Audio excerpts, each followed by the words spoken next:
Hi everyone, my name is Alex Brinkley, and in this video I want to show how you can use Spitfire's symphonic woodwinds, symphonic brass, or their studio brass or studio winds to create a scoring template where you have three triple winds and triple brass.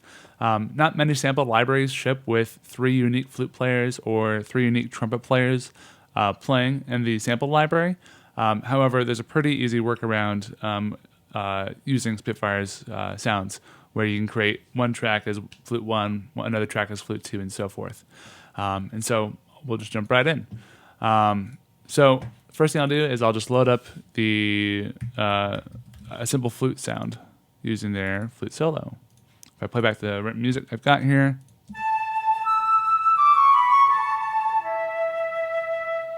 sounds great. Sounds like a flute. If I were to simply duplicate this track, I'll relabel this flute 2, and now copy that MIDI region, play it back.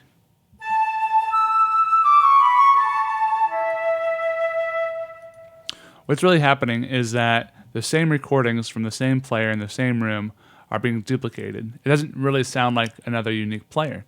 And that's just because those samples, that recording is the same. So what I can do is, if I open up the flute 2 track, if I press this gear icon and then go to no extra functionality under the round robins, I can say layer +2 or transpose. And you'll notice that the tuning now all of a sudden went up by 2 semitones.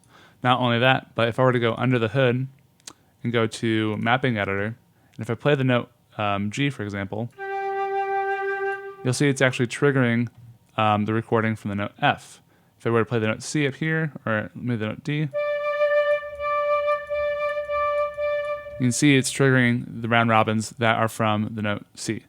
And so what that is doing is essentially triggering the sample that is recorded a note below and being transposed up a note above to then have a unique recording for every single note. I don't have to worry about any kind of weird transposition in my head of keys and so forth when I'm playing. If I play the note E, I'm going to hear the note E. Let's hear how this sounds like with flute 1 and 2.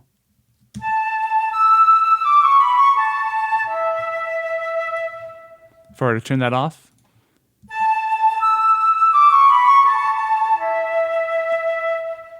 you can hear it sounds more like 2 unique flute players.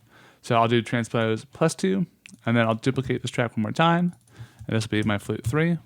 Copy the MIDI region over, and now I'll go under the round robin layers, go to transpose down 2, and let's play it back and hear what it sounds like.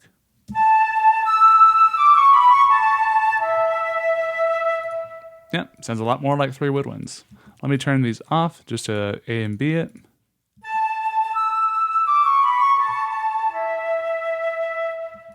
Turn it back on.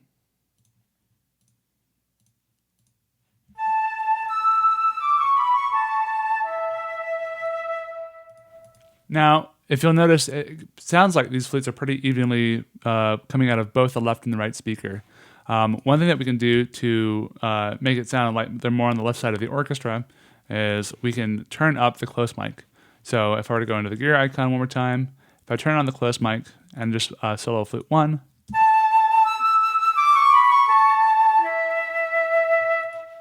that's what it sounds like with both the close and the tree mic.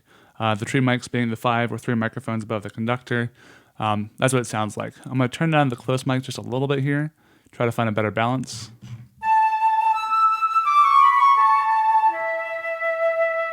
Yeah, that sounds better.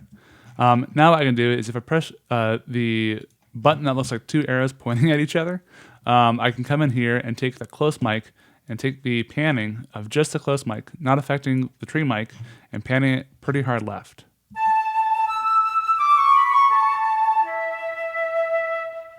Now it sounds like that flute player is still, in the same room.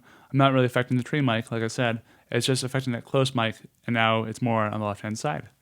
I can do the same thing where if I open up the flute 2 track, and I can press this little floppy disk icon, copy the mix settings from flute 1, hit the floppy disk icon, paste it into the flute 2, and if I go again to the stereo panning, you'll notice that the stereo panning is not affected. But I'll kind of pan it still to the left, not as extreme though. Let's hear what that sounds like on flute 2.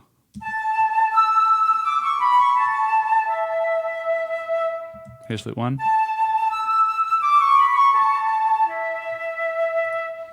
Yeah, it's getting closer and closer. Now let's jump over to flute 3, and once again we'll paste in our mix settings, and we'll go to the stereo pan, and we'll pan this a little bit to the left. Now let's hear all 3 of them together.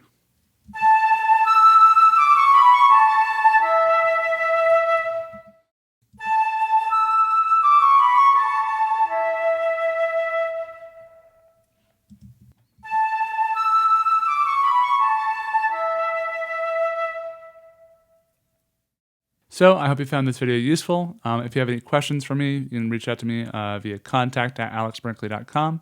I'd be happy to answer your questions there. Thanks.